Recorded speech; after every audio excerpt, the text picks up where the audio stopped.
وسلام على عباده الذين اصطفى أما بعد. أعوذ بالله من الشيطان الرجيم. بسم الله الرحمن الرحيم.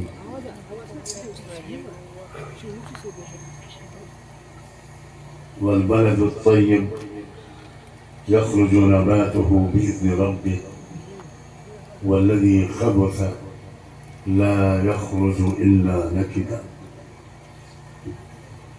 وقال تعالى: وقال الذين كفروا لرسلهم لنخرجنكم من أرضنا أو لتعودن في ملتنا فأوحى إليهم ربهم لنهلكن الظالمين ولنسكننكم الأرض من بعدهم ذلك لمن خاف مقامي وخاف وعيد. سبحان ربك رب العزة عما يصفون وسلام على المرسلين والحمد لله رب العالمين. اللهم صل على سيدنا محمد وعلى آل سيدنا محمد وبارك وسلم. اللهم صل على سيدنا محمد وعلى آل سيدنا محمد وبارك وسلم. اللهم صل على سيدنا محمد وعلى آل سيدنا محمد وبارك وسلم.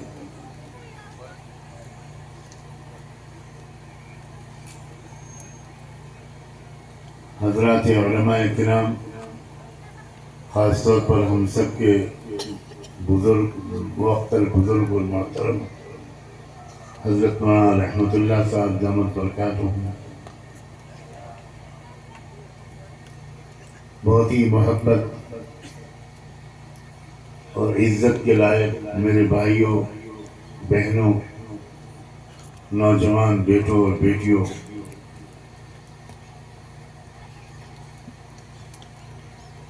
چند ہفتے پہلے جب پہلی بار میرے پاس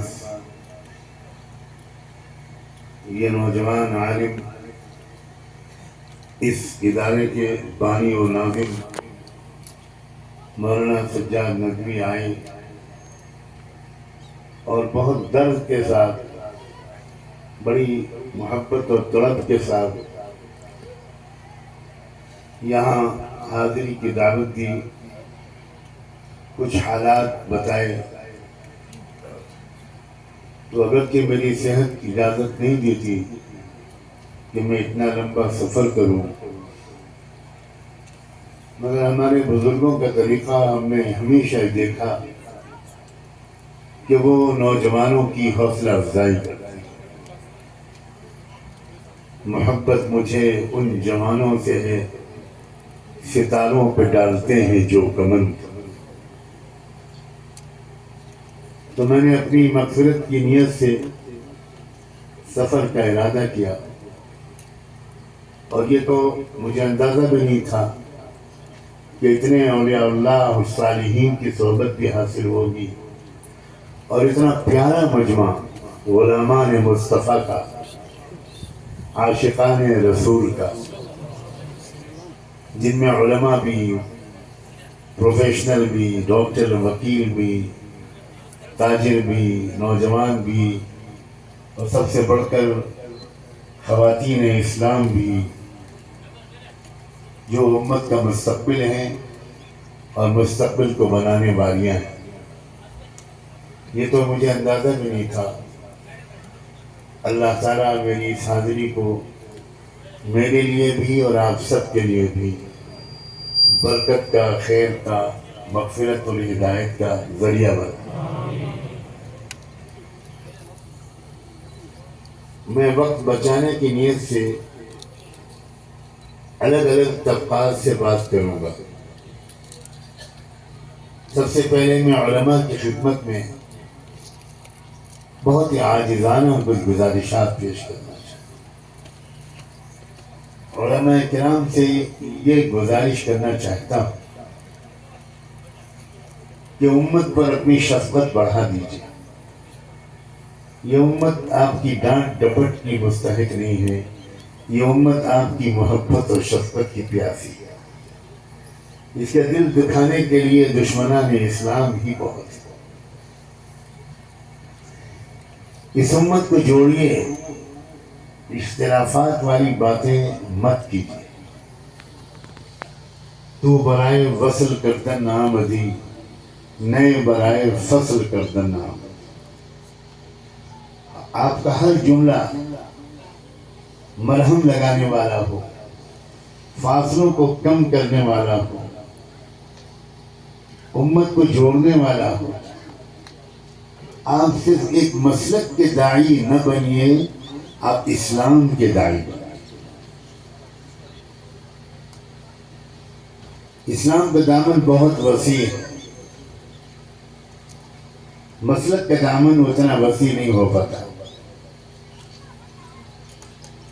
اسلام کا دامن بہت وسیع ہے.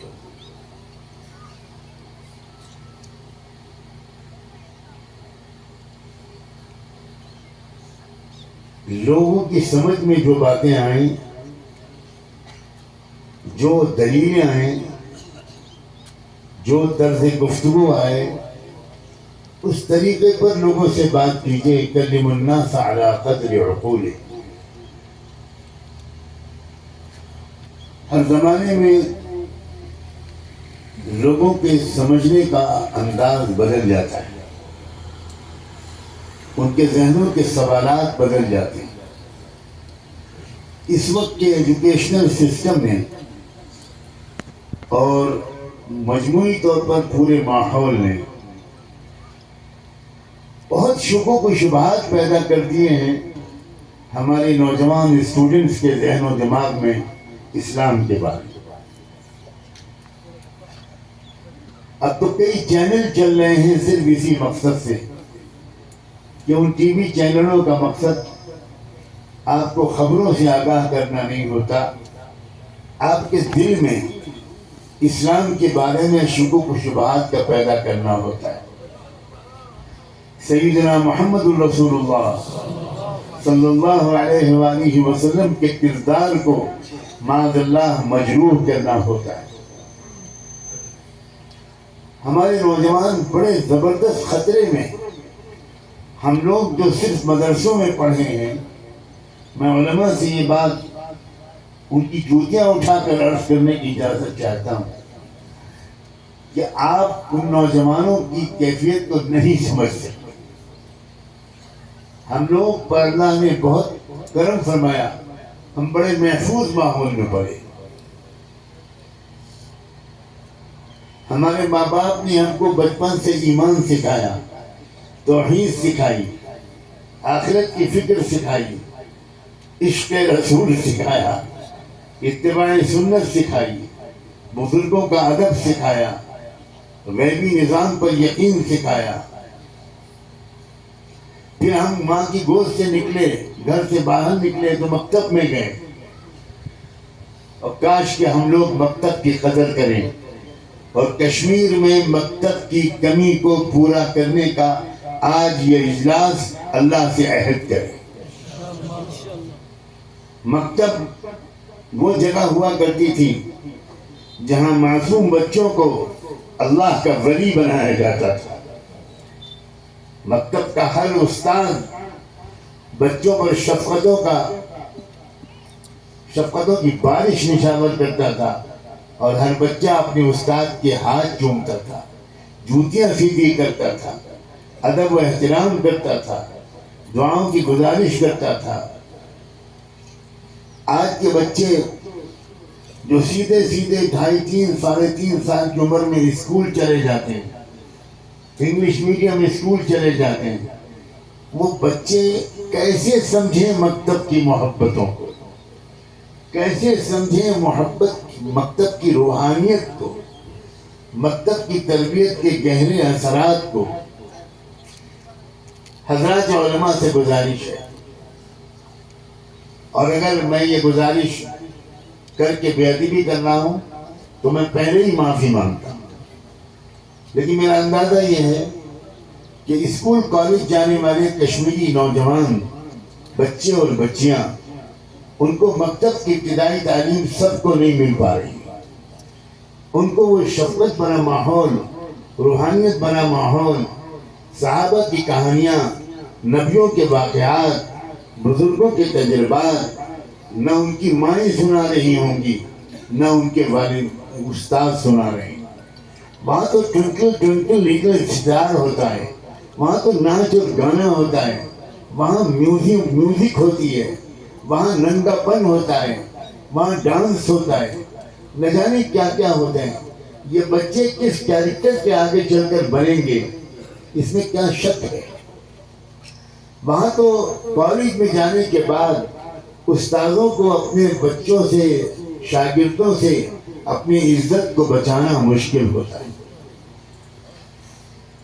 مذاق اڑایا جاتا ہے، بے ادبیاں ہوتی ہیں، نافرمانیاں ہوتی ہیں.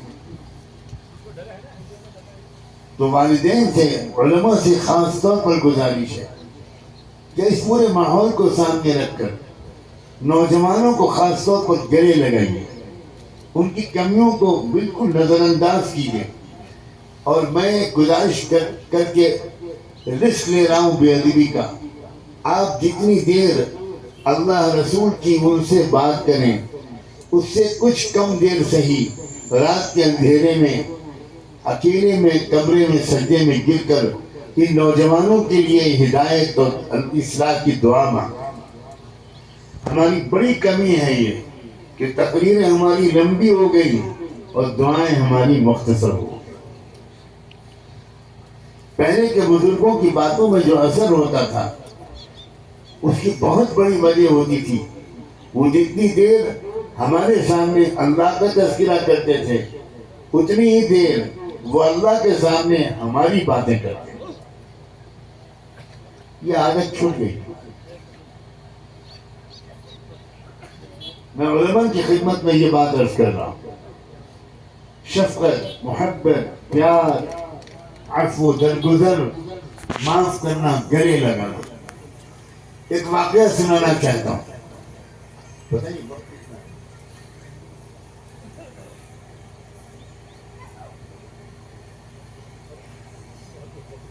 میں آج سے تقریباً 44 سال پہلے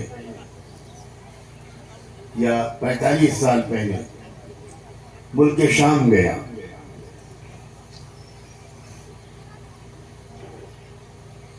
وہاں مجھے عام نوجوانوں میں تو بہت بگاڑ نظر آیا، بہت بے حیائی، بے پردگی، عریانیت وغیرہ وغیرہ. لیکن کچھ نوجوانوں میں مجھے تقوی کا نور نظر آیا. بہت پاک دامن نوجوان بچے. میں نے ان بچوں سے پوچھا کہ تمہاری تربیت کس نے کی ہے؟ تو انہوں نے نام لیا. میں نے کہا کہ میں کیا تمہارے شیخ مربی سے مل سکتا ہوں؟ میں مدینے سے آیا ہوں، اس وقت میں مدینے میں پڑھتا تھا. تو اس نے کہا بہت شوق سے. اگلے دن جمعہ کا دن تھا. طے یہ ہوا کہ میں جمعہ کی نماز اسی مسجد میں پڑھوں گا. چنانچہ میں چلا گیا. اسی کے ساتھ وہاں کے امام و خطیب سے ملاقات ہوئی. کیا نورانیت تھی ان کے اندر. بعد میں پھر ان سے لمبی نشست رہی، بڑی تاریخ سنائی انہوں نے. میں نے ان سے پوچھا کہ یہ نوجوان نسل آپ نے کیسے تیار کی؟ تو انہوں نے اپنے شیخ کا نام لیا. کہا اصل میں ہمارے شیخ تھے، مربی تھے، شیخ عبدالکریم رفاعی ان کا نام تھا. ان کا ایک عجب طریقہ تھا. پورے ملک میں نوجوانوں میں بددین نوجوانوں کی اکثریت ہو گئی تھی. نوجوان بچے دین سے دور ہو گئے تھے. وہ کام یہ کرتے تھے کہ روزانہ عصر کی نماز کے بعد اپنے گھر سے، اپنے ہاتھ سے کچھ مٹھائی بنا کر، حلوہ بنا کر وہ اسٹیڈیم چلے جاتے تھے، کھیل کے میدان میں چلے جاتے تھے. اور وہاں جو لڑکے کھیل رہے ہوتے تھے ان کا کھیل دیکھتے رہتے تھے. اور دعا کرتے رہتے تھے چپکے چپکے. اور جب میچ ختم ہوتا تھا تو ان بچوں کو بلا کر ان کو سینے سے لگاتے تھے، ان کو پیار کرتے تھے اور ان کو مٹھائی اور حلوہ کھلاتے تھے اور ان سے کہتے تھے بچوں تم لوگ تو قوم کا مستقبل ہو، میں تو تم کو دیکھ کر آنکھیں ٹھنڈی کرنے کے لیے آتا ہوں. علماء غور سے سنیں، کوئی نصیحت نہیں کرتے تھے. اس جملے کو میں پھر دوہراؤں، نصیحت نہیں کرتے، کوئی دینی تقریر نہیں کرتے تھے، بس بچوں کو پیار کرتے، بچوں کو مٹھائی کھلاتے تھے. اور اس کے بعد کہہ دیتے تھے کہ بچوں میں تو بوڑھا آدمی ہوں، فلاں مسجد میں رہتا ہوں، تم لوگ کو جب کبھی فرصت ہوا کرے تو آ جائے کرو، میرا بھی کچھ وقت اچھا گزر جائے گا. تو لڑکے ان کی شفقت، پیار اور محبت اور اخلاق سے اتنے متاثر ہوتے تھے کہ ان کے پاس آنا شروع ہو گئے. 2 آئے، 4 آئے، 10 آئے، 20 آئے، 50 آئے، 200 آئے، 500 آئے. لڑکوں کا ہجوم پروانوں کی طرح ان کے اوپر ٹوٹنے لگا. اور وہ بھی جب وہاں آتے تھے بچے تو بس ان کو کھلاتے پلاتے تھے، پیار کرتے تھے، کہتے تھے بچوں بس تم کو دیکھ کر امید ہوتی ہے کہ انشاءاللہ اسلام پھیلے گا. حالانکہ وہ لڑکے ہاف پینٹ پہنے ہوئے، نماز بھی نہیں پڑھتے اور بظاہر بڑے بے دین، لیکن وہ کوئی کچھ نہیں. پوچھتے تھے نام تمہارا کیا ہے تو وہ بتاتا تھا میرا نام خالد ہے. ارے تم تو خالد ابن ولید کے خلیفہ ہو، تم تو ان کے جانشین ہو. تمہارا کیا نام ہے؟ عثمان. تمہارا کیا نام ہے؟ سعید. تمہارا کیا نام ہے؟ بلال. بس لڑکے رو پڑتے تھے اور لڑکے خود کہتے تھے شیخ معاف کیجئے ہم بڑے بے دین لوگ ہیں، آج آپ سے وعدہ کرتے ہیں 5 وقت کی نماز پڑھیں.